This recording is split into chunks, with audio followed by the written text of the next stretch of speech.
Shalom, selamat sore Bapak Ibu, Saudara yang dikasihi oleh Tuhan Yesus. Kita berjumpa kembali dalam acara Jesus Live kesempatan hari ini. Di sesi yang ketiga, kita akan berbicara tentang dampak dari luka hati. Namun sebelumnya, mari kita akan datang kepada Tuhan. Kita akan berdoa terlebih dahulu. Kita menyerahkan supaya acara kita ini berjalan sesuai dengan kehendak dan rencana Tuhan. Mari kita akan berdoa. Terima kasih ya Tuhan, kami sungguh bersyukur kepadamu atas kesempatan waktu yang indah yang Tuhan beri kepada kami sehingga kami boleh kembali lagi berjumpa dengan saudara kami yang kami kasih dimanapun mereka berada. Untuk kami boleh kembali belajar tentang luka hati, khususnya pada kesempatan hari ini kami pelajari bagaimana dampak dari luka hati yang seringkali membuat kehidupan kami jauh dari perkenanan-Mu. Oleh sebab Tuhan, kami mohon urapan penyertaan yang dari Engkau boleh menjamah, mengurapi, memberkati hamba-Mu yang boleh percaya untuk menyampaikan kebenaran firman-Mu. Ya, kebenaran firman-Mu saat ini sungguh-sungguh boleh menjadi rema dalam hidup kami, menjadi berkat buat semua orang dimanapun mereka berada. Terima kasih Tuhan, berkati kami semuanya dan kami siap menyambut kebenaran firman-Mu saat ini di dalam nama berkat Tuhan Yesus Kristus. Haleluya. Amin. Bapak Ibu saudara yang kasih oleh Tuhan Yesus Kristus, kita kembali, kalau kemarin kita sudah belajar bagaimana cara mengatasi luka hati yang ada di dalam kehidupan kita. Bahkan juga apa sih penyebab luka hati yang sering kali menimpa atau terjadi dialami oleh semua orang. Dan saat hari ini kita akan belajar yaitu tentang dampak dari luka hati. Kita kembali sebagai dasar ayat-ayat emas yang kita pelajari bersama-sama di dalam Amsal pasal 17 ayat 22. Di sana katakan, hati yang gembira adalah obat yang manjur, tetapi semangat yang patah mengeringkan tulang. Jadi luka hati merupakan sesuatu yang susah diantisipasi. Dan luka hati juga merupakan efek alamiah akibat tidak mampu mengontrol perasaan.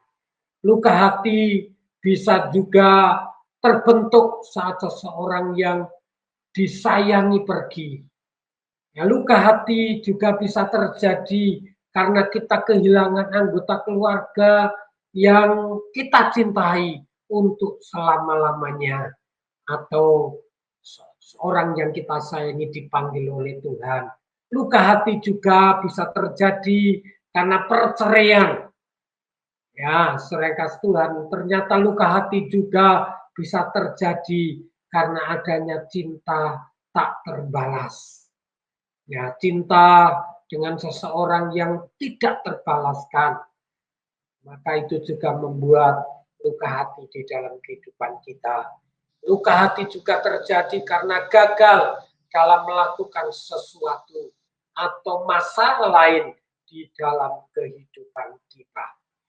Oleh sebab itu, dampak dari luka hati, ya, ada dua sisi yang kami mau sampaikan kepada Bapak Ibu dan semua. Yang pertama dari segi kesehatan, ya, secara kesehatan luka hati bisa membuat dada terasa sakit. Ya, ini dampaknya dari luka hati itu membuat dada terasa sakit. Juga bisa menurunkan motivasi, adanya penurunan motivasi. Ya, motivasi adalah dorongan dalam hidup ini itu menurun sehingga merasa tidak ada gairah lagi. Dan juga terjadinya kenaikan atau penurunan berat badan. Ya, kenaikan berat badan bisa terjadi karena orang yang luka hati dia banyak makan yang sebagai pelampiasannya. Tapi bisa juga mengalami penurunan berat badan karena apa? Karena adanya gejala stres. Mereka susah makan, bahkan susah juga tidur, sehingga membuat penurunan berat badan di dalam kehidupan kita. Dampak luka hati secara kesehatan juga keinginan nafsu makan berlebihan atau tidak punya nafsu makan. Nggak ada selera untuk makan sama sekali. Atau justru sebaliknya, pengennya makan terus. Ya, dampak luka hati secara kesehatan juga bisa membuat sakit kepala. Ya, bukan hanya sakit kepala, dampaknya juga bisa membuat sakit perut. Ini secara kesehatan, juga menurunnya kondisi kesehatan secara umum. Ya, ini dampak dari segi kesehatan. Lalu dampak dari secara rohani, ya, dampak luka hati secara rohani, yaitu yang pertama, orang hancur hati. Ya, tadi dasar firman Tuhan dikatakan, ya, surah kasih Tuhan, hati yang gembira adalah obat yang manjur, tetapi semangat yang patah mengeringkan tulang. Hilangnya semangat hidup membuat patah hati di dalam kehidupan kita. Ini secara rohani. Juga dampak luka hati bisa merusak hubungan yang baik dengan Tuhan. Komunikasi kita, hubungan kita, persekutuan kita dengan Tuhan mulai rusak. Karena apa?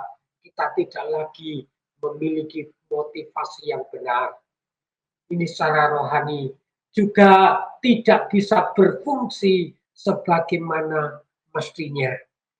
Ya, suatu contoh, misal jam-jam doa yang harusnya kita berdoa, kita mulai mengalami malas. Ya, kita mulai ogah-ogahan. Karena apa? Karena tidak ada gairah di dalam hidupnya. Karena patah hati yang dialami di dalam hidupnya. Ini membuat tidak bisa berfungsi sebagaimana mestinya. Ini secara rohani. Juga dapat menyebabkan gangguan jiwa. Banyak orang yang tidak mampu mengatasi luka hati, jiwanya terganggu. Sehingga banyak gejala yang dialami, mulai depresi, stres, ya, bahkan lebih parah lagi sampai menjadi gila. Bahkan inilah yang seringkali membuat luka hati itu berdampak secara rohani. Bahkan bukan itu saja, bahkan banyak juga yang terjadi keinginan untuk bunuh diri. Putus asa, ingin mengakhiri hidupnya dengan jalan bunuh diri. Ada juga yang minum baikon, ada juga yang gantung diri karena tidak mampu mengatasi, ya, kehidupan, tidak mampu mengatasi masalah persoalan di dalam hidupnya. Kemarin kita sudah belajar dari firman Tuhan, bagaimana cara memulihkannya, menyembuhkannya. Di Mazmur pasal 147 ayat yang ketiga, kita kembali di dalam ayat ini. Ia menyembuhkan orang-orang yang patah hati dan membalut luka-luka mereka. Di dalam Mazmur ini mengajak kita, orang-orang yang luka hati, orang-orang yang mengalami sakit hati, yang seolah-olah sudah tidak ada harapan, tidak ada obatnya, bahkan dampak secara kesehatan, banyak mengalami penurunan, juga secara rohani, emosinya terganggu, jiwanya terganggu. Bapak Ibu saudara kasih Tuhan, tetapi Tuhan memberikan solusi yang terbaik melalui hambanya Daud di dalam Mazmur 147 ayat yang ketiga. Tuhan menyembuhkan orang-orang yang patah hati dan Tuhan juga membalut luka-luka mereka. Jadi masih ada harapan, masih ada serangkas Tuhan jalan keluar, ada solusi yang Tuhan tawarkan di dalam kehidupan kita. Juga di dalam 1 Petrus 5 ayat yang ke-7 yang kemarin juga kita sudah bahas, di sana katakan, serahkanlah segala kekhawatiranmu kepadanya, sebab ia yang memelihara kamu. Di mana kita menghadapi kesakitan hati akibat hubungan yang rusak, kita perlu membawa beban kehidupan kita kepada Tuhan. Kita serahkan kepada Tuhan. Bahkan firman Tuhan katakan, serahkanlah segala kekhawatiranmu kepada Tuhan. Apa sih yang menjadi kekhawatiran dalam hidup kita? Luka hati kita, sakit hati kita, mungkin semangat kita tidak bergairah lagi. Kemarin kita sudah belajar, kita mau belajar kontrol diri, introspeksi diri kita. Dan saat ini kita serahkan kepada Tuhan. Sebab apa? Sebab Tuhan yang memelihara kamu. Kita semua dipelihara oleh Tuhan. Jadi tidak ada masalah persoalan yang tidak ada solusi di saat kita datang kepada Tuhan. Oleh sebab itu kita belajar kembali melihat kasih anugerah Tuhan yang Tuhan nyatakan di dalam kehidupan kita. Meskipun dampak secara fisik mengalami penurunan, meskipun dampak secara rohani rusaknya hubungan kita dengan Allah, tetapi saat kita kembali kepada Tuhan, ya solusi yang Tuhan tawarkan dalam kehidupan kita. Kita belajar dari Injil Yohanes pasal 11 ayat yang ke-35. Kita lihat firman Tuhan. Injil Yohanes pasal 11 ayat yang ke-35. Di sana katakan Yohanes 11 ayat 35. Maka menangislah Yesus. Ya, diawali dari ayat 34. Di manakah dia kamu baringkan? Jawab mereka, Tuhan, marilah dan lihatlah. Maka menangislah Yesus.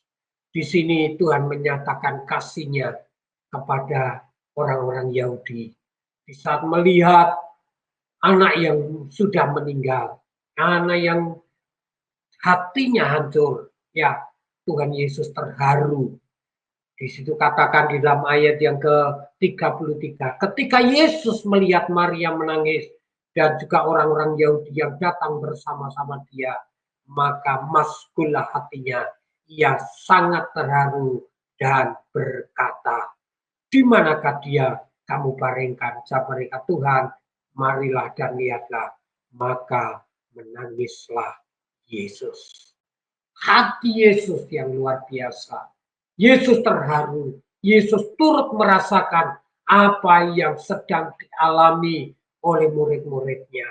Sedangkan Tuhan di situ, Tuhan katakan, maka maskullah hatinya. Ia sangat terharu. Inilah yang Tuhan nyatakan dalam kehidupan kita. Oleh sebab itu, di saat kita datang kepada Tuhan Yesus, maka Tuhan memberikan solusi yang terbaik di dalam kehidupan kita.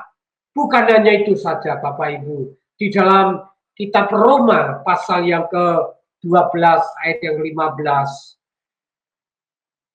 Roma pasal yang ke-12 ayat yang ke-15. Firman Tuhan katakan, sebab jika penolakan mereka berarti, ya, Roma 12, ya, bersukacitalah dengan orang yang bersukacita dan menangislah dengan orang yang menangis. Inilah yang Tuhan tawarkan dalam hidup kita. Tuhan mengajar untuk kita memiliki, mengasihi, kasih sesama orang lain. Ya, turut merasakan apa yang dialami oleh orang lain, Bapak Ibu. Ya, oleh sebab itu, mari kita belajar bersama-sama. Kalau kita boleh dipakai oleh Tuhan untuk memberkati orang lain, kita juga Tuhan mau kita turut merasakan. Di situ katakan, ya, bersukacitalah dengan orang yang bersukacita dan menangislah dengan orang yang menangis. Artinya apa? Hati kita. Ya, di saat kita mengalami patah hati, dampak kita, ya Bapak Ibu, kita mengalami penurunan, tetapi kasih anugerah Tuhan mengajar kepada kita. Kita diajak bersukacita bersama-sama orang yang sedang mengalami sukacita. Akan Tuhan juga mau menangislah dengan orang-orang yang menangis. Artinya apa? kita turut serta di dalamnya. Kalau Tuhan Yesus merasakan semuanya itu, Tuhan Yesus mengalami, bagaimana dengan kita? Adakah hati kita untuk orang lain? Bahkan Tuhan juga turut merasakan kelemahan yang kita alami. Apapun yang kita alami, penderitaan, kesakitan, Tuhan juga mengalami. Tuhan juga merasakan apa yang kita alami. Ya, di dalam Ibrani pasal 4 ayat yang ke-15. Ibrani pasal 4 ayat yang ke-15. Sebab imam besar yang kita punya bukanlah imam besar yang tidak dapat turut merasakan kelemahan-kelemahan kita. Sebaliknya sama dengan kita. Ia telah dicobai, hanya tidak berbuat dosa. Suatu anugerah yang Tuhan berikan di dalam kehidupan kita. Karena apa? Tuhan sebagai imam besar yang kita punya, yang kita percayai, bukanlah imam besar yang tidak dapat turut merasakan kelemahan-kelemahan kita. Jadi Tuhan tahu apa yang kita rasakan. Tuhan tahu apa yang kita alami. Dan di saat kita menyerahkan seluruhnya kepada Tuhan, masalah persoalan dalam hidup kita, maka Tuhan juga menolong. Tuhan merasakan apa yang kita alami, apa yang kita rasakan. Oleh sebab itu, Bapak Ibu Saudara yang kasih Tuhan, kita sungguh bersyukur punya Allah yang luar biasa, punya imam besar yang turut serta di dalamnya, turut serta merasakan apa yang kita rasakan. Tuhan juga sudah dicobai, karena kita tahu pencobaan yang kita alami. Tuhan katakan itu pencobaan biasa yang tidak pernah melampaui kekuatan yang kita punya. Artinya apa, Bapak Ibu Saudara kasih Tuhan? Tuhan tahu standar, Tuhan tahu kemampuan yang kita miliki. Oleh sebab itu di saat kita mengalami luka hati, jangan berlarut-larut di dalam kesedihan. Jangan sampai patah hati kita, tetapi justru kita memiliki satu penolong yang ajaib. Kita punya Tuhan yang turut serta di dalamnya. Tuhan turut merasakan apa yang kita alami. Cuman yang membedakan adalah kalau di saat kita cobai, seringkali manusia melakukan dosa. Tetapi Tuhan yang kita punya, Tuhan Yesus Kristus, Ia telah dicobai, hanya tidak berbuat dosa. Inilah yang menjadi kebanggaan dalam hidup kita. Tuhan turut serta merasakan apa yang kita alami, tetapi Tuhan memberikan teladan yang luar biasa. Kadangkala kita sebagai orang-orang yang percaya kepada Tuhan Yesus, di satu hubungan kita mulai rusak. Kita harus kembali dipulihkan oleh Tuhan. Karena apa? Kita adalah anggota tubuh Kristus.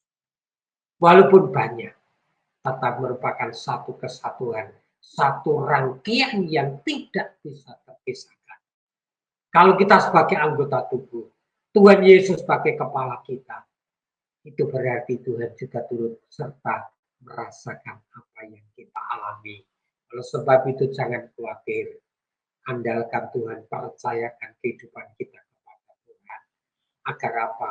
Agar dampak dari luka hati itu tidak membuat kita semakin patah semangat. Tetapi justru akan membuat kita pulih kembali. Karena Tuhan justru berada di sekitar kita. Tuhan turut serta di dalamnya. Tuhan menyertai setiap kehidupan kita. Oleh sebab itu Bapak Ibu Saudara kasih Tuhan, Tuhan sudah siapkan berkat buat setiap orang yang mampu mengontrol dirinya. Orang Tuhan sudah menyediakan sesuatu yang luar biasa, anugerah yang besar bagi setiap orang yang mampu mengatasi luka hati di dalam hidupnya. Yaitu bisa membangun kembali hubungan, bisa membangun komunikasi yang baik, dengan Tuhan Yesus Kristus. Mari kita lihat kebenaran firman Tuhan di dalam Efesus pasal yang pertama ayat 3 dan 6. Efesus pasal yang pertama ayat 3 dan 6. Di sana katakan, terpujilah Allah dan Bapa Tuhan kita Yesus Kristus, yang dalam Kristus telah mengaruniakan kepada kita segala berkat rohani di dalam surga. Ayat yang ke-6, kita loncat ayat yang ke-6, supaya terpujilah kasih karunia-Nya yang mulia, yang dikaruniakannya kepada kita di dalam Dia yang dikasihinya. Bapak Ibu, saudara kasih Tuhan Yesus Kristus, dari ayat ini kita bisa memahami, ya, terpujilah Allah dan Bapa Tuhan kita Yesus Kristus, yang dalam Kristus telah mengaruniakan kepada kita segala berkat rohani di dalam surga. Berkat Tuhan sudah siapkan bagi orang-orang yang mampu mengatasi luka hati, bagi orang-orang yang mampu membangun hubungan dekat dengan Allah. Komunikasi terbangun, semuanya boleh kembali seperti semula. Karena apa? Kasih Tuhan mau setiap kita orang-orang yang percaya kepada Tuhan, setiap orang-orang yang hidupnya menyerahkan sepenuhnya kepada Tuhan, setiap orang-orang yang mengandalkan Tuhan di dalam kehidupannya. Karena dari situ Tuhan sudah menyiapkan berkat rohani yang luar biasa. Ya, karena Kristus telah mengaruniakan kepada kita segala berkat rohani di dalam surga. Apa sih yang Tuhan siapkan? Ya, serangkas Tuhan. Supaya apa? Supaya kita boleh memuji kemuliaan Tuhan. Di ayat yang 6 inilah tujuan, supaya terpujilah kasih karunia-Nya yang mulia, yang dikaruniakannya kepada kita di dalam Dia yang dikasihinya. Kita adalah orang-orang yang dikasih Tuhan, orang-orang yang dianugerahi oleh Allah, karena kita hidup oleh karena kasih anugerah kemurahan yang dari oleh Tuhan Yesus Kristus. Oleh anugerah itulah kita saat ini bisa ada bersama-sama oleh kemurahan Tuhan, sehingga kita diberi kemampuan oleh Allah, ya, untuk kita boleh menyatakan kasih-Nya. Karena lewat kebenaran yang Tuhan nyatakan di dalam kehidupan kita, Tuhan jugalah yang melayakkan kita. Tuhan juga yang sudah menerima kita untuk hidup kudus, layak, dan berkenan kepada Tuhan. Jadi setiap orang percaya perlu bertumbuh dalam kasih karunia dan dalam pengenalan akan Tuhan dan Juru Selamat kita, Yesus Kristus. Ya, kasih karunia ini, orang-orang percaya itu harus bertumbuh, ya, akan pengenalan kita, akan kasih karunia Allah yang Tuhan limpahkan di dalam kehidupan kita. Coba kita baca kembali firman Tuhan di dalam 2 Petrus pasal 3 ayat yang ke-18. 2 Petrus pasal yang ke-3 ayat yang ke-18.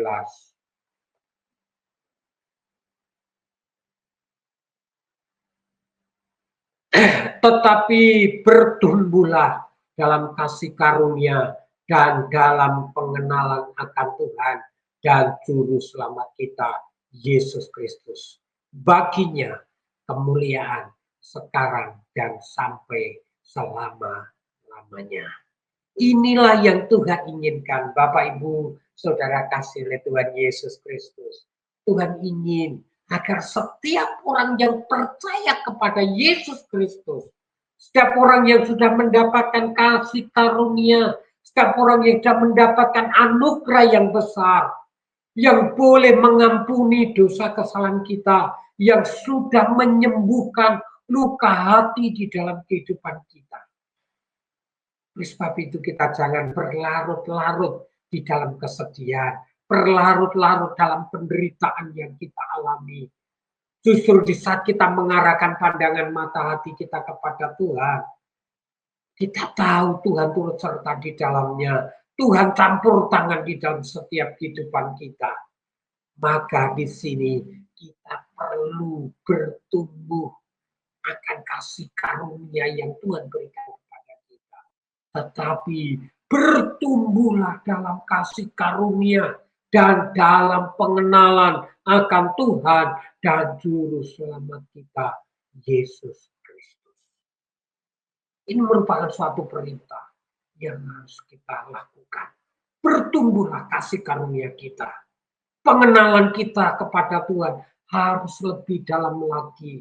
Karena di saat kita ngerti siapa Tuhan yang kita percaya, di saat kita ngerti siapa Tuhan itu, maka kasih karunia anugerah Tuhan yang besar itu, yang Tuhan sudah nyatakan akan membawa perubahan kita. Sehingga kita melihat dampak positif yang Tuhan nyatakan dalam hidup kita. Sebagai orang-orang percaya, kita boleh mengalami perubahan yang luar biasa. Karena pertumbuhan itu yang Tuhan inginkan. Kasih karunia yang ada pada diri kita harus bertumbuh. Pengenalan kita akan Tuhan Yesus Kristus harus lebih dalam lagi. Karena semakin dalam kita mengenal pribadi Allah yang sesungguhnya, maka kita semakin besar anugerah yang Tuhan nyatakan. Semakin besar berkat yang Tuhan sudah siapkan. Terutama berkat rohani, berkat dari surga sudah disiapkan bagi kita. Kalau berkat surgawi boleh kita alami, berkat jasmani juga akan menyertai di dalam kehidupan kita. Bapak Ibu saudara Tuhan, bukan hanya pertumbuhan yang Tuhan yang nyatakan, karena pertumbuhan itu bisa terjadi. Pertumbuhan rohani dalam hidup kita itu bisa terwujud di saat kita mulai berubah oleh pembaruan budi kita, pembaruan hati kita. Oleh sebab itu di dalam kitab Roma pasal 12 ayat yang kedua. Roma 12 ayat yang kedua.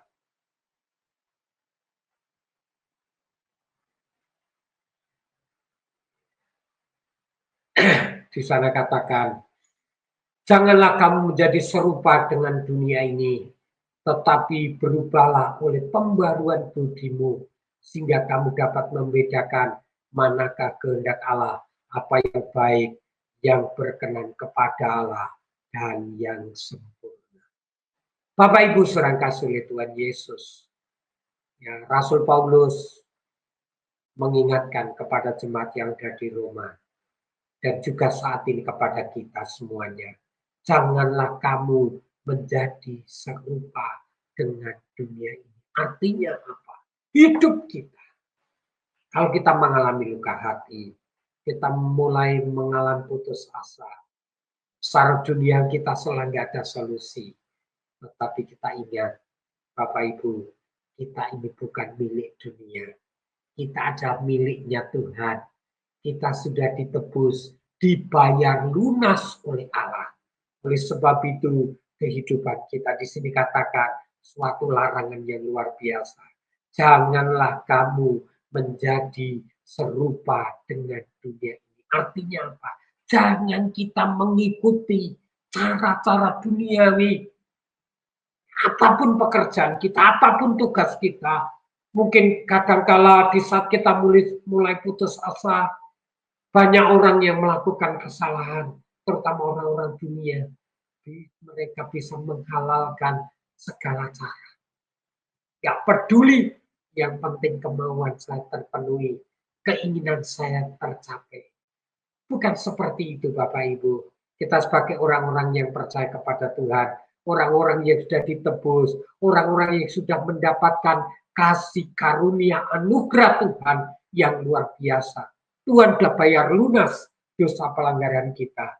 Oleh sebab itu, untuk kita bisa mengembangkan kasih karunia yang Allah berikan, untuk kita bisa bertumbuh akan pengenalan kita kepada Tuhan secara benar, maka di sini katakan, tetapi berubahlah oleh pembaruan budi.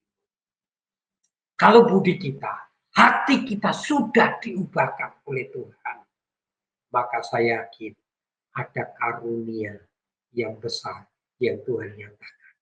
Karena apa? Di situ katakan sehingga kamu dapat membedakan manakah kehendak Allah, apa yang baik, yang berkenan kepada Allah, dan yang sempurna. Tanpa pembaruan budi, tanpa perubahan di dalam hidup kita, maka tidak mungkin itu semuanya terjadi. Bagaimana hidup kita bisa berkenan kepada Allah? Bagaimana kita bisa mengerti apa yang menjadi kehendak Allah? Apa yang berkenan kepada Tuhan? Apa yang Tuhan inginkan adalah kesempurnaan hidup kita. Hendaklah kamu sempurna, karena aku sempurna, kata Tuhan. Bapak, Ibu, Saudara yang kasih Tuhan Yesus Kristus, kita belajar dari firman Tuhan dalam Roma 12 ayat yang kedua tadi.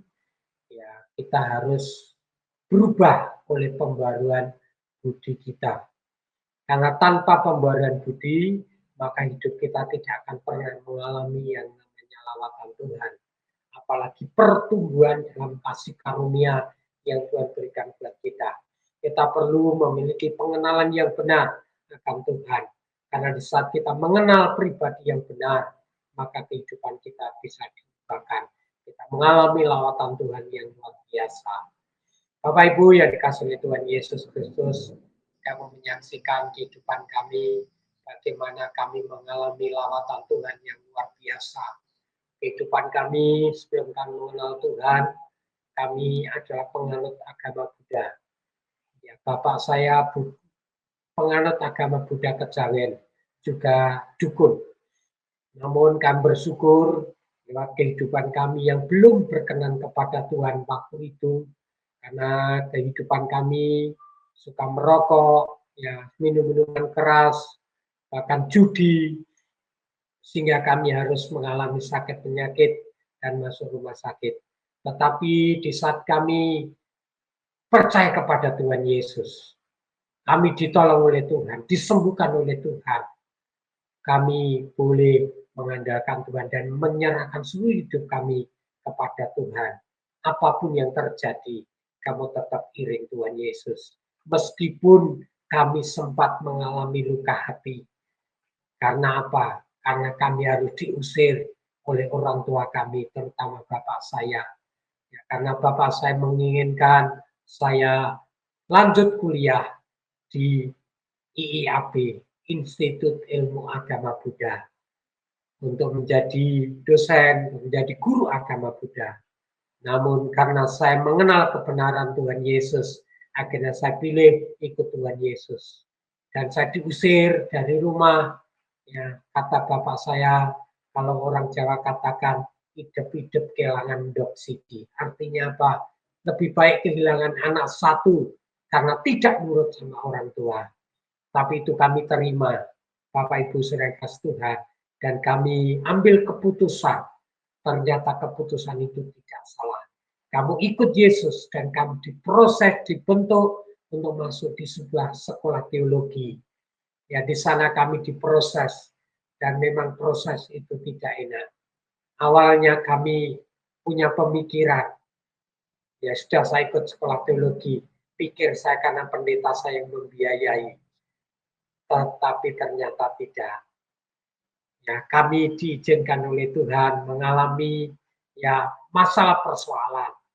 Semester pertama masih aman, semester kedua kami aman karena kami masih bisa membayar kuliah dengan hasil pekerjaan yang kami kerjakan ada di kampus.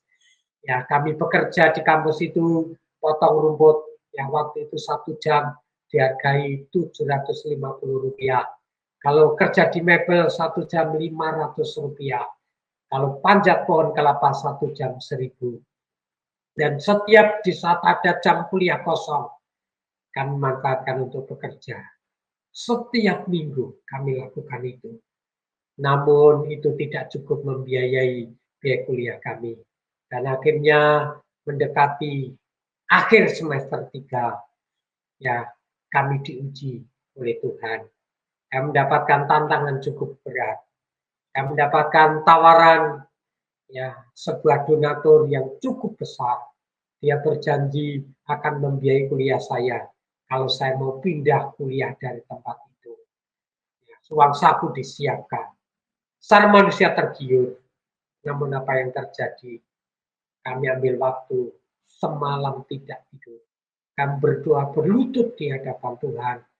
Dan saya berkata, Tuhan, jikalau Engkau menginginkan saya diproses di bentuk tempat ini, berikan aku tanda. Besok pagi kalau jam 10 tidak ada tanda dari Tuhan, kami harus pergi dan pindah kuliah di tempat di mana ada donatur, ada sponsor. Dan kami belajar itu, kami berdoa. Hari itu kami tidak masuk kuliah dan saya hanya berlutut di hadapan Tuhan. Saya mempercayakan semuanya kepada Tuhan dan saya menangis. Tepat jam 10, Bapak Ibu, kami dipanggil oleh TU, ada surat untuk saya. Dan saya ambil surat itu, saya bawa ke kamar, saya berlutut menangis. Tuhan terima kasih karena Engkau memilih saya, menetapkan saya untuk diproses di tempat ini.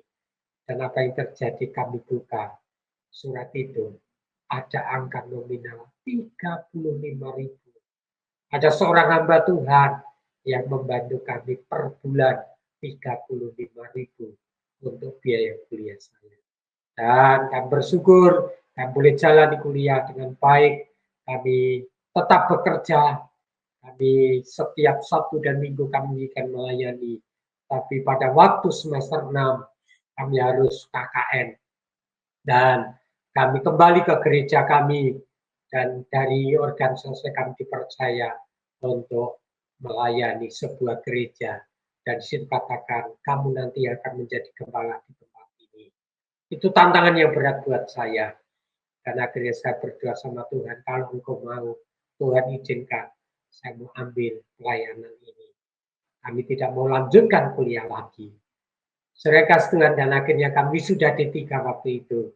Dan kami boleh menggembalakan di GPSD Sukimane sampai hari ini. Memang tidak mudah Bapak Ibu untuk melayani Tuhan. Ternyata tantangannya juga lebih besar. Ya, karena kami gereja kami otonomi, nikmati hidup ya di situ. Dan dari situlah kami bersyukur, campur tangan Tuhan luar biasa. Kami hanya mengandalkan Tuhan, kami berserah penuh kepada Tuhan. Dan Tuhan luar biasa. 96 kami masuk melayani, menjadi gembala sidang. Dan sampai hari ini, kami masih beri kehidupan oleh Allah. Kami dipelihara oleh Tuhan. Datang tempat lain dengan tidak membawa apa-apa. Namun kemurahan Allah, kami boleh diberkati sampai hari ini. Apa yang kami gumulkan, apa yang kami rindukan, Tuhan cukupkan semuanya. Karena kami tahu, kami tidak lagi mengingat masa lalu kami. Kami tidak lagi mengingat ya sakit hati yang sempat diusir, penderitaan yang kami alami. Namun kami bersyukur, kami hanya mengandalkan Tuhan. Dan apa yang terjadi, Bapak Ibu saudara kasih Tuhan, pelayanan kami boleh diberkati oleh Tuhan. Gereja yang awalnya rumah biasa boleh dibangun oleh Tuhan. Dan sedikit kami memberikan kesaksian bagaimana cara Tuhan memberkati gereja kami. Pada tahun 2010 akhir di bulan Desember, kami umumkan kepada jemaat, kita mau mulai membangun gereja ini.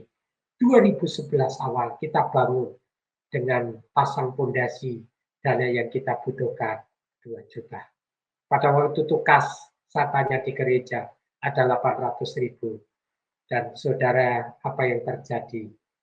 Tanggal 25 Desember kami diminta melayani ibadah Natal di sebuah gereja yang isinya jemaat adalah komunitas pemulung, orang-orang yang terlantar. Di saat kami melayani Natal di situ, selesai kami menyampaikan firman Tuhan, kami turun, hamba Tuhan katakan, Pak jangan turun dulu, tetap di situ. Saudara tahu apa yang Tuhan kerjakan. Kami diberi amplop, 2 amplop besar dan kecil. Yang besar saya buka, isinya berapa? 2 juta. dan yang kecil 200. Inilah anugerah Tuhan. Dan kami berlutut sama Tuhan. Tuhan menjawab doa kami. Kalau kamu kan dengan semangat, kami butuh dana 2 juta untuk memulai fondasi. Tuhan sediakan 2 juta. Tepat yang kami minta.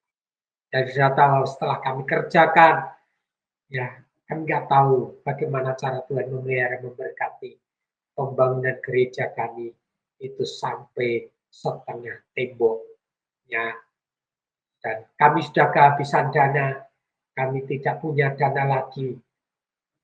Kami punya hutang 5 juta untuk membayar tenaga. Padahal nota yang kami kumpulkan saudara tahu, itu lebih dari 10 juta.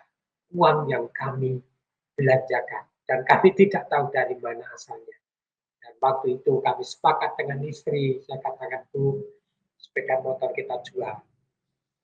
Kita bayar hutang untuk rumah Tuhan. Kita yakin nanti Tuhan sediakan. Dan akhirnya kami deal, istri, dengan anak kami berdua, serahkan sama Tuhan. Dan motor itu dibayar 5 juta. Dan kami bersyukur Bapak Ibu, bukan berhenti di situ saja.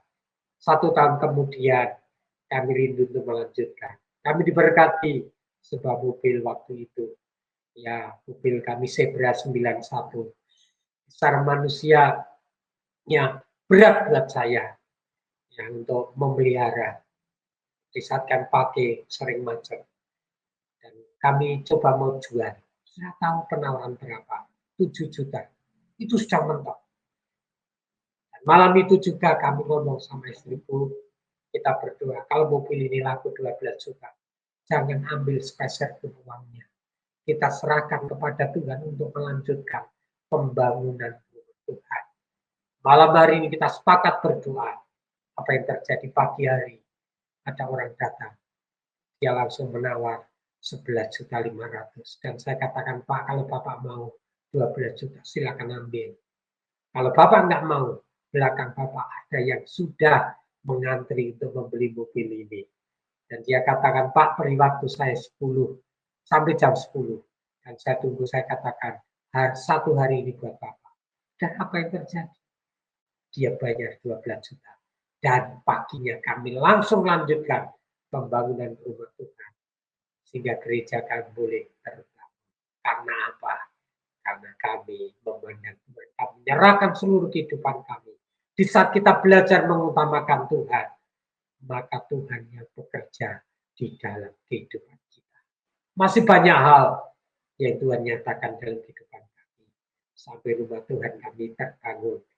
Ya, Bapak Ibu berdiri dan bisa digunakan dengan layak. Dan terakhir, itu Bapak membuat saya sakit. Karena saya harus mencari kekurangannya. Nah, kalau Bapak mau bantu gereja ini, berikan kami 50 sak semen, saya katakan. Dan akhirnya teman saya pulang. 1 minggu berikutnya dia datang. Sudah tahu apa yang Tuhan kerjakan? Dia bawa dengan tim dan menggenapi permintaan saya. 50 sak semen dikirim untuk gereja kami. Inilah cara Tuhan memelihara memberkati kehidupan kita semuanya. Oleh sebab itu Bapak Ibu sedang kasih Tuhan, perubahan bisa terjadi, pembaruan terjadi, berkat jasmani dilimpahkan kalau rohani kita sudah terbangun, kalau rohani kita mulai ada perubahan, pembaruan budi dari hati kita yang diubahkan oleh Tuhan, maka itu akan menjadikan berkat buat semua. Kiranya kesaksian ini boleh menguatkan kita semuanya. Mari kita akan akhiri untuk firman Tuhan pada kesempatan hari ini. Kita akan berdoa. Terima kasih ya Tuhan, kami sungguh bersyukur kepadamu. Lewat kebenaran firman-Mu yang sudah kami pelajari bersama, bagaimana dampak luka hati di dalam kehidupan kami, baik secara fisik maupun secara rohani. Banyak hal yang merugikan kehidupan kami. Oleh sebab itu Bapak akan bersyukur karena Tuhan boleh memberikan solusi yang terbaik dalam kehidupan kami. Melalui kebenaran firman-Mu kami diajar untuk menyerahkan hidup kami kepada Tuhan. Melalui kebenaran firman-Mu juga kami tahu bahwa Tuhan yang menyembuhkan orang-orang yang sakit hati, yang patah hati. Dan Tuhan juga yang membalut luka-luka hati kami. Oleh sebab itu menuntun kami untuk membawa hidup kami dalam pertumbuhan rohani, yaitu kasih karunia yang Allah berikan boleh bertumbuh dalam hidup kami. Menuntun kami kepada pengenalan akan kebenaran firman-Mu, firman yang hidup, firman yang benar, yang menuntun hidup kami. Dan Tuhan mau kami berubah oleh pembaruan budi kami, sehingga kami boleh membedakan mana yang baik, yang berkenan kepada Tuhan, mana yang menjadi kehendak Allah dalam hidup kami, terutama Tuhan menuntut kami menuju kesempurnaan. Terima kasih Bapa, berkati setiap kami semuanya, baik hamba-Mu maupun para pendengar, para pemirsa Jesus Live, dimanapun mereka berada. Tuhan lawat, Tuhan jamah, Tuhan memberkati, seperti Tuhan sedang berkati Tuhan kami. Terima kasih Tuhan, kami bersyukur. Dan bila damai sejahtera sukacita dari Allah boleh turun melimpah atas kami semuanya, boleh sadar ini sampai selama-lamanya. Dalam nama berkat Tuhan Yesus Kristus, kita berucap syukur. Haleluya. Amin.